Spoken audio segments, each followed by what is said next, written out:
And ladies and gentlemen, this is the after hours of Advent 5 in the Merchant's Quarter. Uh, and this is episode 12. Yep. Yes. Got it. It's after hours episode 12. It was a pretty intense session, guys. A lot of stuff could be seen as edgy or on the cusp. So we're going to talk about some of that stuff and our favorite moments from each from everybody's character. So how I do these debriefs, if you haven't watched a couple of our earlier episodes, is that everybody gets a chance to talk about everybody else's characters. So everybody gets a little light. And, if you have something you wanted to say, speak, you can just say it out, positive or negative, and I'll go from there. So we start with, starting from what I see on Zoom, Bjorn. So please, Omen, tell something that you liked about, Boss, tell something that you liked about Bjorn. Bjorn in combat, man, some of that mega heal coming in clutch a couple times, that was great. Just having we all got wrecked by those guys. They just bear hugged three of us and just took us all down. No, please. Yeah, and then I liked at the end when KL and Bjorn kind of became like buddy cop, like investigation. Starsky and Hutch. Yeah, they're knocking on the doors like, where was he? Then you go good cop, bad cop. She transformed, so that dynamic, that was cool. I really enjoyed that. I mean, and Bjorn is really starting to find his voice and find his space in the table. I think that's good because either he's gonna find his voice or I'm just gonna keep throwing him random abilities and random shit to where he's gonna have to find it one way. One way. So It's gonna come find you. find you like, hey. So awesome sauce there. Please, Chaos, something they liked about Bjorn. I liked how he handled the effects of us being transported here, like specifically at the bar where I didn't know what was bothering him at that time. And then just the way he like brought out the ma'am thing. I thought that was really smooth. Buttery smooth. And the transition back and forth it was seamless, honestly, because I seen him in the corner. And like I said, it even makes sense because you don't want to purposely ignore a player at the table that's just bad. That's bad team football. But when your player's actively doing that, having that the space to say like, yo, what's going on? He's not saying anything as well to kind of make that moment kind of pop. Like, wow, he hadn't said anything for like 30 minutes, and then you go cut to him, and he said, "All right, now it's my chance." He Sailor Moon transform, to a whole girl. So that was cool. So we go over next to Do Tizzle. Tell us something they liked about Bjorn. That scene we were just talking about was probably my favorite of the day. To see him go from the masculine to the feminine, I thought it was great. The interaction with the I don't know if that was a bartender or whoever it was. Bartender that came over. Yeah, that came over and was trying to sound like holler at him. But that was awesome. He was. That was a magnificent, well ran role play. Yeah. The bartender was trying to shoot his shot with Bjorn. He was like, you know what, man? Like, these girls ain't really doing it for me, man. I'm trying to, get like you, man. And he was like, hold on, excuse me? You just assume my gender? Like, oh, whoa. Whoa, Nelly. So that was cool there. Hard hitting shit in this episode. That's what it was. Right? Like we went through some serious issues. I was like, damn, dude. Like this is, like wow. I didn't think it could. I didn't think it this complex this scene with your madness. That was really cool to see. And I rolled it. I fucking rolled it. Just so you know, like I was like, yo, and that's what I'm saying, dude. So good shit there. But please tell us something that you liked about the session that you didn't like, or so on and so forth. Or anything. No, the whole session was great. I mean, everything that's gone on, this whole time travel temporal shift thing that has happened with us rubbing the lamp has been absolutely crazy, and just the way it's all been handled and the interactions that everybody has been it's been amazing because it really makes you think. It really makes you take a step truly into the character and try and figure out exactly where they're coming from. And it's, it's D&D at its core, man. It's great. I love it. Yeah, man. And something short as well too was yeah, I appreciate everybody for going into their madness, because some players will get mad and then do everything they can to get around it. And that's at that point, why even have madness? And because we also at session here, I did not bring up madness. The fact that you all roll and say, okay, I didn't expect this or anticipate this, but then again, me, anything can happen. So you guys ran with it. So I really appreciated that. And give me that grace in that space to allow you guys to be a little crazy. So thank you. Then tell something they liked about Keala. Yeah. The sword, the whole one turning into a sword in combat and how you played all that was great. But then the after combat was just funny.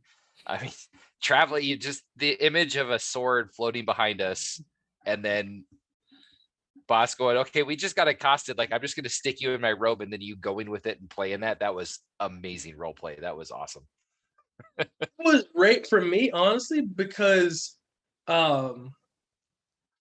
like I just kept saying Keala Ra, Keala Sword. It was just great. It was just great to see that. Just be because sometimes you just gotta be a little super. Sometimes everything can't be super serious, super darkness like that. Sometimes you gotta be like, she's a fucking sword. That's fucking cool. Let's fucking do it, right? That sword took 0 damage. Yeah.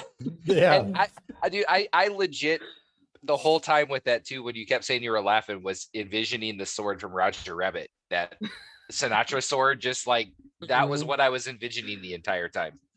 And also too, like each of the forms have different strengths. Like as far as stealth, the sword probably is one of the best, not because it can hide a rope, because it's a fucking sword.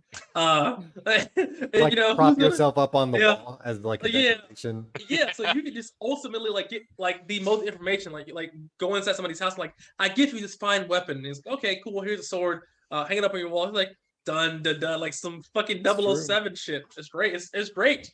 And that's why each of your wild shapes are very good at different things. And hopefully it really feels like you're like, you can get creative as you want to with those shits. So awesome sauce there. Please, boss, that's something that you liked about Keala. I'm assuming her madness is something to do with alcohol. I don't know. Normally she likes alcohol, but she like kicked it up a notch, almost like she was fiending after it. She's like, we're in the middle of an assassin's guild. And she's like, okay. Yeah, certain death, but can I get a fucking drink, please? I'm thirsty. Immediately I knew it was out of the ordinary. So it was subtle and it was well done. So I like that. Like I said, I mean, everybody really has been playing their madness up to see. Even, Duton has definitely been more subtle with his, but I've definitely noticed it. Yeah, just fucking, just kill him. I was like, what? Not you? Oh shit. So that's really cool there. And I really appreciate that, because Keala has really been doing the thing. And honestly, I'll be able to roll the punches and adapt, man. This bonus action Airlord shit, dude, has been cool as shit to see. 2 sessions in, it's been really cool. So, please do tell us something they liked about Keala. So the biggest thing, kind of like what Bjorn was saying, I was just envisioning her as a sword under Boz's cloak or whatever, and then laughing and just vibrating, and Duton's just looking at it like, you guys think this is normal? Like, people's not gonna say nothing. Nothing to see here. Right. So yeah, that vision there was awesome. But the whole combat with the sword and then the role play as the sword. I mean, I've never seen that before, so that's awesome. I mean, in combat, it's only a +1 like strength, right? And she still was doing like 8-9 damage a hit, and the sword is very tanky. So the fact that she really stuck it out to didn't take anything, because they just aren't going to attack a sword. Even though it keeps hitting them for 8-9 damage a pop. Dude, Aerith was fucking them up, bro. That's why. That's why they weren't. It was Boz and Aerith fucking tactical nuking people. So that'll fucking do it. And then please, Cal, do you have anything you want to say? Final thoughts, something you liked or didn't like, so on and so forth. So I really like how we have this conundrum with the party now. Like, Boz is accused of doing something we don't necessarily think he would do. It really feels like it's the first test of how do we deal with this conflict? Because, like, yeah, we've been rubbing the lamp or whatever, but that has a little bit of a mutual benefit. This is the first time we actually have to potentially defend someone in the party. So I think it'll be interesting to see how the relationships of everybody's revealed with that. Yeah, I mean, and I think it's good too because inner I know some DMs don't like inter party conflict because I guess they don't trust their players to be able to be fully functioning adults. But That's I think with good fucking reason. Yeah, that's fair. good reason, good Most aren't reason. fully functioning adults, bro. That's true, but I think when you have a good to great group of people, you can really kind of go to, I think, the next level, which for me is always inter-party conflict. In Lord of the Rings, they're talking good shit. They're having deep conversations about what we should do, disagreeing vehemently about what they should with the ring. But they still were a team, right? It made it so much better than just we're just we have a best friend saving a ring and all the shit. We don't disagree on anything. We're just When best there's friends, conflict, bro. that means there's Yeah. trust. If there's Right. no conflict, there's no trust. It's just boring to me. Like no conflict. It's like okay, everybody likes blue, everybody likes pizza. It's just like what are we fucking robots? So yeah, I think it's good. And then Kella, you have anything you want to say to the one and only Basri himself? So I think he did a really good job of handling what his madness is making him do. Like, some people could have just been like, no, I'm not doing it. But, he was like, okay, this is my character. This is the role that I have to play for this. And he went with it. And I think he handled it in a way that revealed it, but did it delicately so as not to be super triggering to anybody. Mhm. Right. And I felt as if he handled it with grace. That's one of those things where I can't tell people how to feel because I've never been in a situation like that before. So, but I felt like as an outside looking in, he handled it pretty well. Not pretty well. I think he handled it very well. Fuck that. Not very well.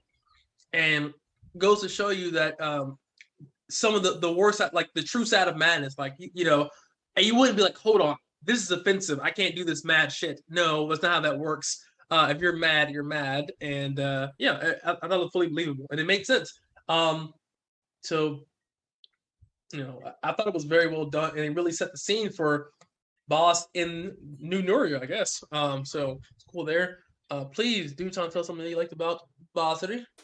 So, just to piggyback on the point you were just saying, for us to come in here, the type of group that we have to be able to express the things that we express openly and fully, I think that takes special people to be able to do that together. And obviously, Boz has just, showed a lot of that today, been able to take upon that task that he did.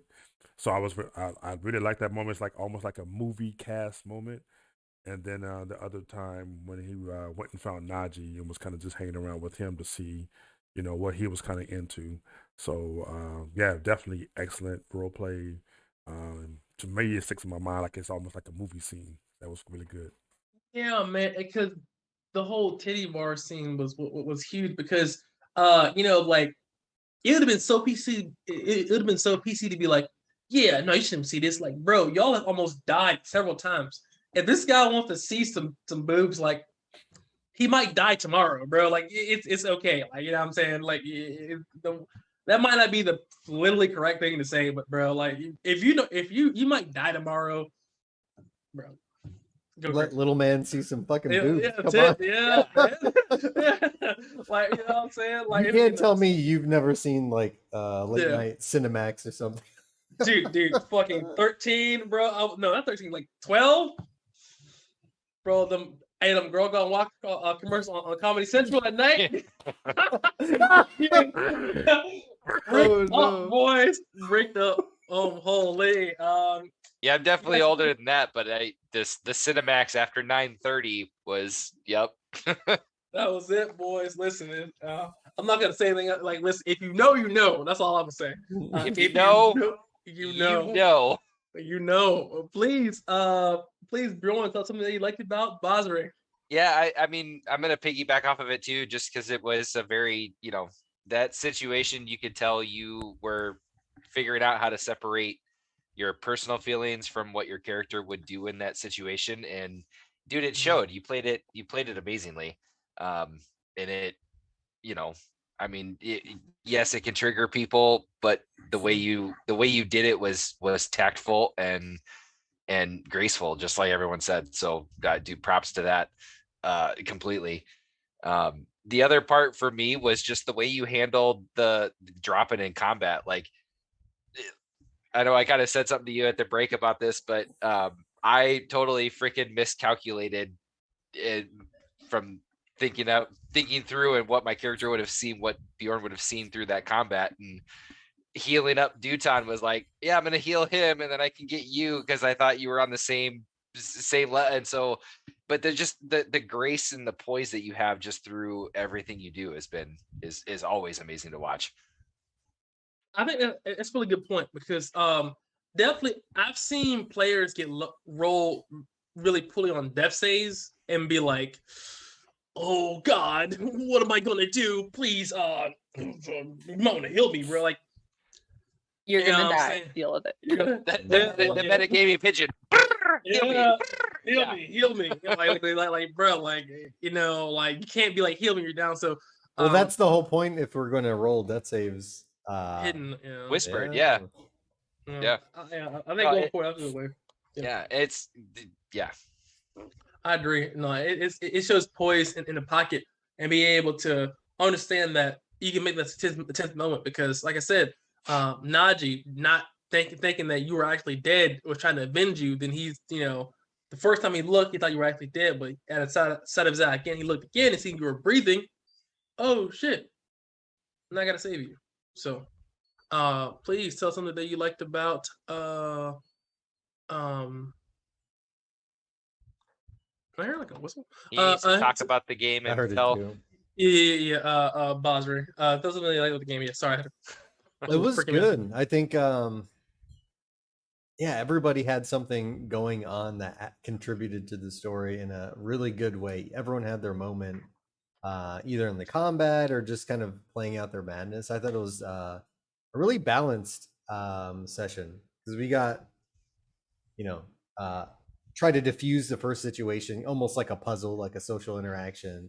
Then we get into a combat, which was rough. I mean, almost everybody went down.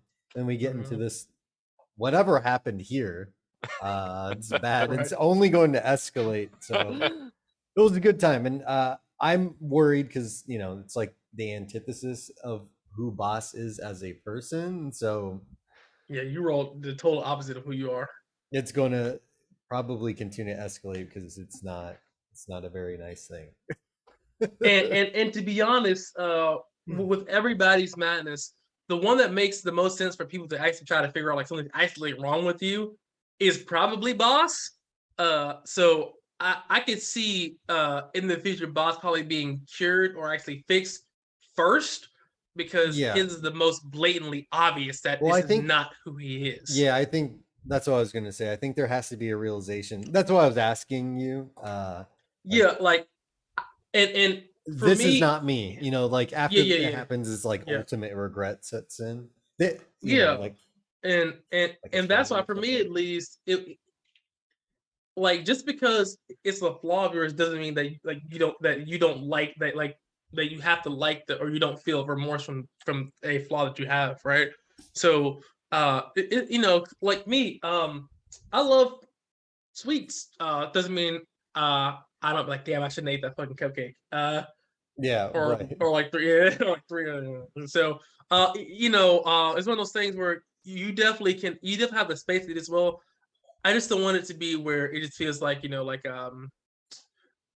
definitely should feel like a part of you, but you can definitely reject and ignore that part because it is your character. But you've been actually integrating it, so I trust you, do with it as you will. And yeah, please tell someone today you liked about the one and only Duton. Duton the Red Dragon. Yeah. Duton had some really great combat situations going. I mean, Betsy, the heal that healed everybody, including the enemies, that stands out. Damn It's it. just like get everybody. Like, Yeah. but we needed it. And then seeing Duton here, kind of the way that he was interacting, he's like, I'm just gonna get drunk. Like he was the only person who didn't want to shoot himself in the guild hall. Everyone's all he's- trying to be tough. They're like, yeah, Uh-huh. I'll be jumped in, or whatever the haze. And he's like, oh, let's shoot Betsy over here. Yeah, let's shoot the The machine. self-preservation is always there, and Yeah. I appreciate it. That's like Mm. the most consistent. He's like, this is a fucking bad idea. I'm out. So, And yeah, and it was a good idea. And to be honest, if he would have missed Betsy, he would have shot you. So he'd have been like, okay, bang, bang, but he shot Betsy. So it was actually kind of thematic. It was a really cool moment there. She's like, okay, you don't want to shoot yourself. Well, let me do you the honors.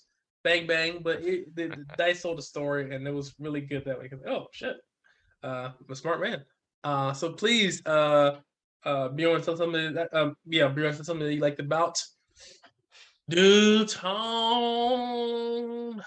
Whoa, shit. I loved in the bar at the end, just the role play you trying to pull Bjorn into that, that whole situation, and then just I feel bad for just shutting you down as a person, but from a character wise, like the madness, the whole thing setting in was played out really well because I could see you looking at him just being like, well, then fuck you too, and just kind of like, fine, I'm gonna go get drunk. And it played out like I know we say it a lot, but it played out like a movie in my head.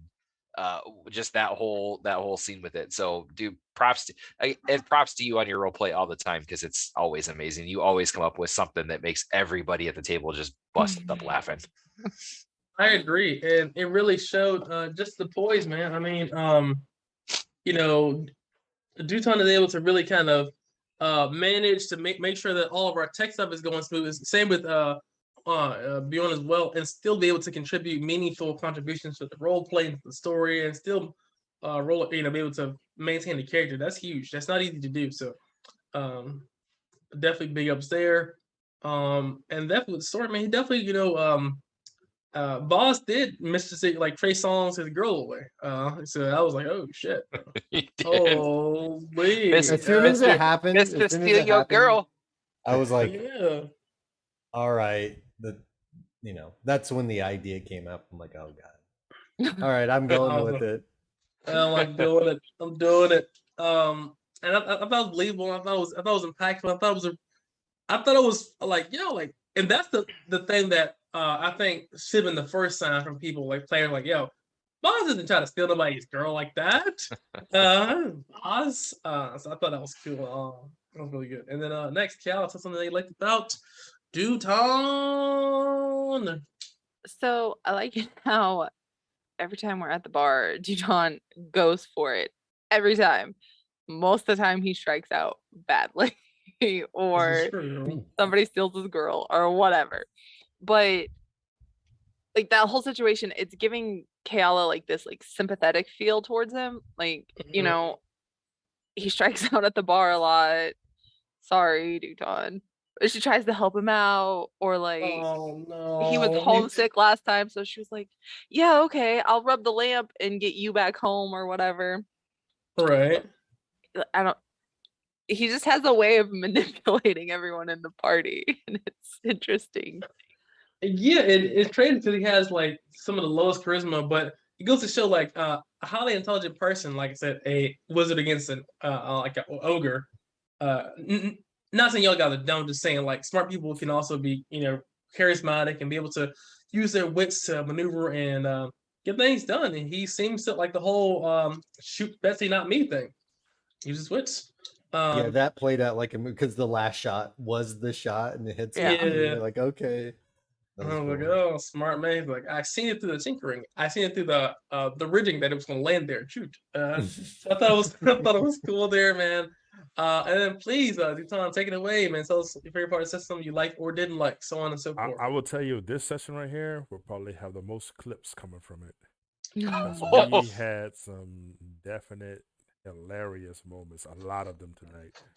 So yeah, Yeah. I can't wait to see the clips. But overall, Is man, there I just thought gonna it be a was- clip of me stoned as hell? We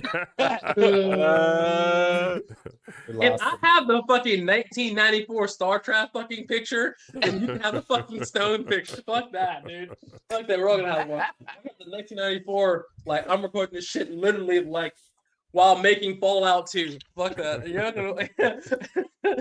Holy. You have to have it. You know, how shows they always do like little clip of. Bring it Yeah. up. I'm sitting here like holy shit. But I just want to say to everybody here too as well. Like I said, I thank everybody here for one, time, energy, and effort. Like I said, we at the table have very rarely missed the game outside of me having COVID and or a date that didn't go anywhere. That one day. The one date.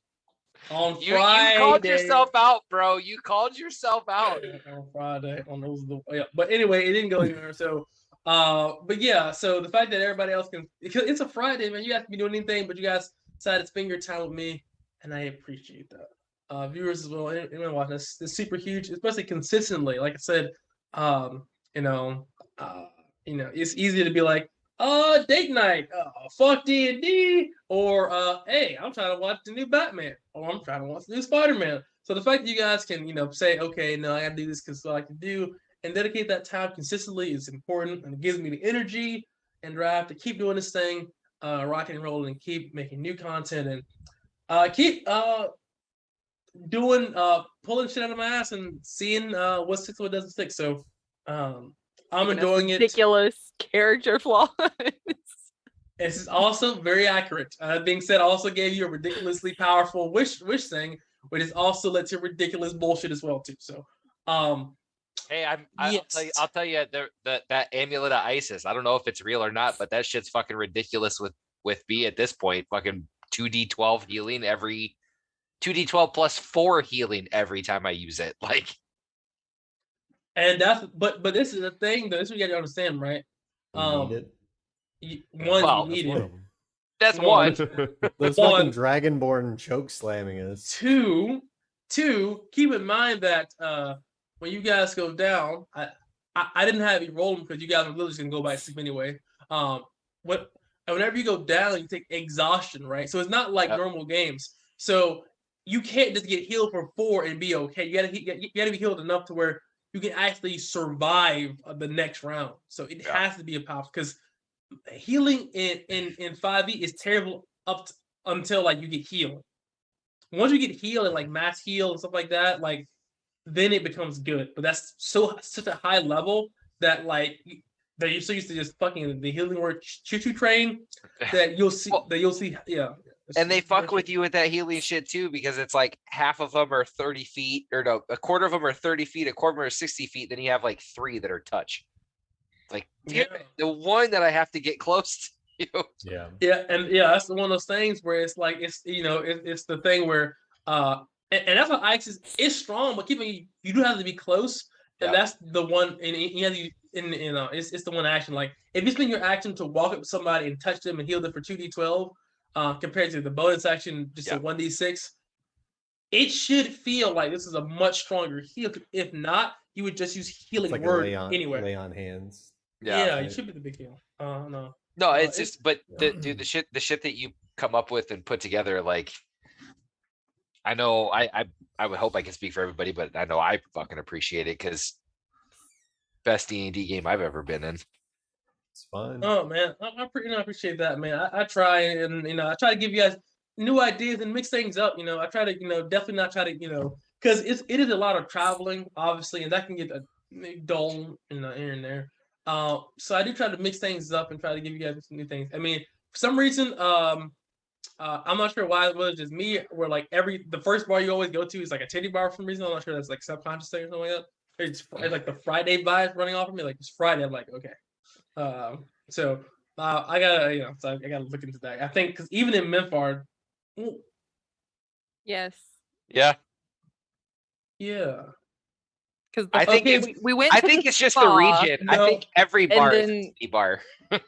Yeah, but also as well too. But in Per Basset, the first one, the kid litter wasn't like that,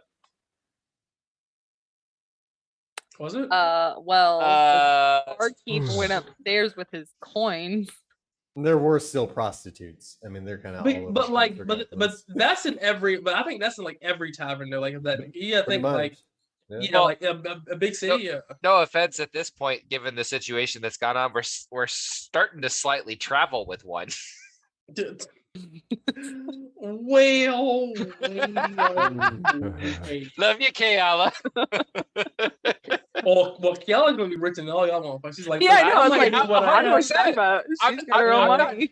I won't disagree to that one. She would be like, "Wow, you guys are broke." I'm sorry. I fell on my money again. I'm sorry, guys. It's Please like, forgive oh, me.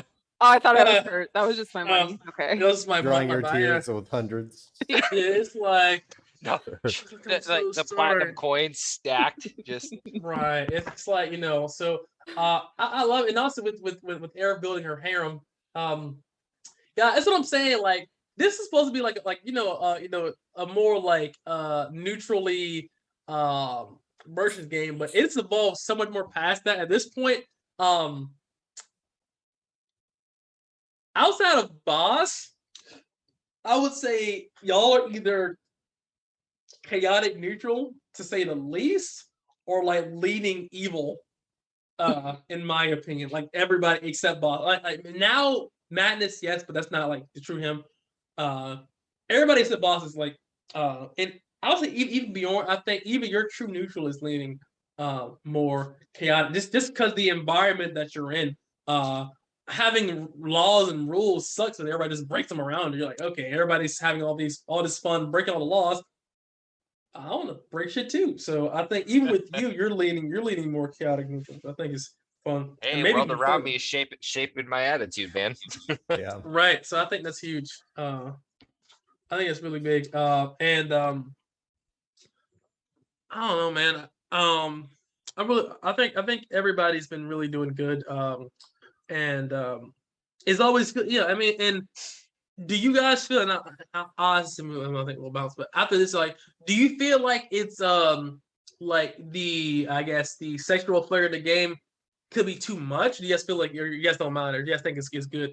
I don't care either way. I think it adds a new dimension to the game. But that being said, I do want to hear your thoughts on this because I'm neutral, honestly. No, I don't mind it. It shows the hedonism of like when I imagine the Arabian Nights, Mhm. harems, slaves. You know what I mean? It's not pretty, but it's all like hedonism or drinking. I think the overarching themes so far have been like greed and Yes. just indulgence and stuff. And so I mean, Mhm. clearly we're paying a price in some way. I think it's Right. fine. It seems thematic in my mind. I don't think it's like because Like- we didn't like- do that like- we really didn't do that any of that in our previous session. So I don't think No. it's just this story. So Yeah. No. Minus the one person that got the snake clap. yeah. Okay, yeah. well. Neato. That was Uh, deserved.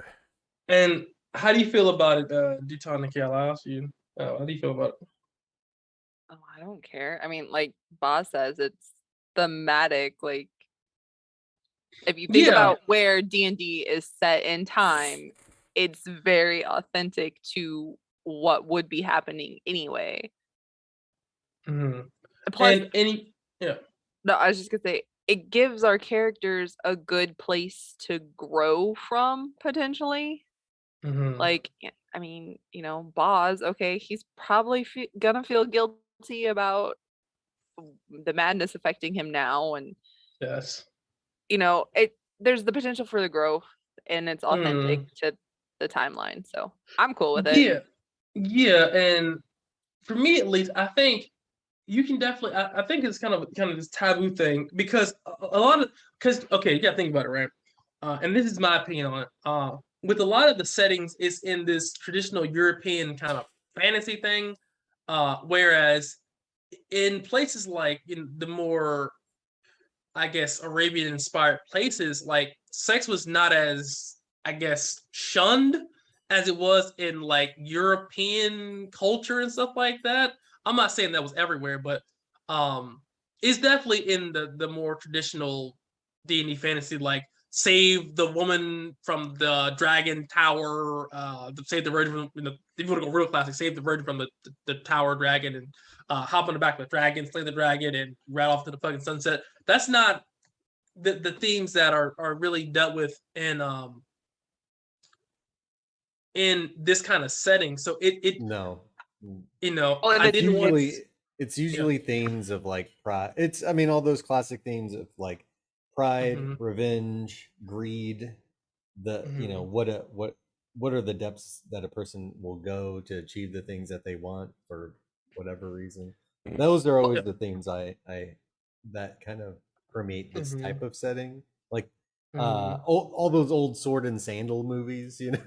Yeah, man. Yeah. Well, and the other side to it too is it's not that we have to engage with that side of the story either. Like true. it's That's the it's a characters. piece that's there because of the time frame we're in. It's there. So as a character, it's up to you to decide, is this something your character would do or not?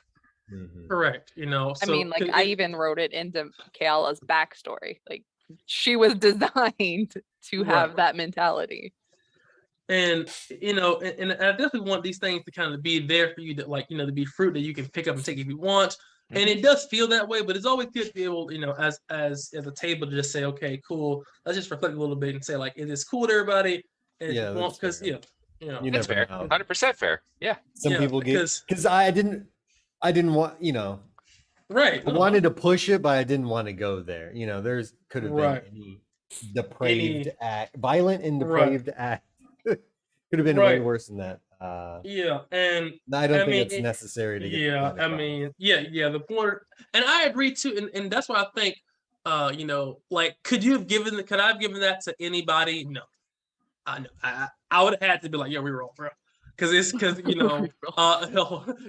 have been like, it would have, could you imagine, like, we've all played with some framed people in our lives, I've had people roll for, I mean, mm, straight rape. I mean, it's a yeah, terrible thing to say, but I've seen yeah, it at tables. I've seen it That's too. not okay. You need to I'm talk. like, bro, you need to That's talk what to that session guy. Whoa. zeros are for. It's like, listen, that's one of those things where, I mean, but like, and like the whole session zero thing, like, it's some things that I know, like she just talked about. I'm like, some shit is universal, man. Like, bro, like, Yes. it's like, do you go to fucking birthday parties and be like, so, yeah, And there's no, yeah, like, you don't need to push the envelope that far to express an the idea of point, something right? bad that's not happening. Yeah. Right, because everybody can lead to the imagination of, okay, yeah, you can just leave it. I mean, because you know, you can add or remove details as much as you want based upon your perception of what he would do.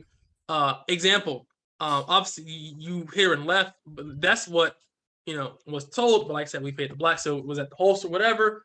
That's just what we know. So you, as a audience, you can fill in all the details how you will. And maybe he just whatever. So that's how I look at it too. So I say that to say it's you gotta, as anybody watching as well too, and I'll end on this.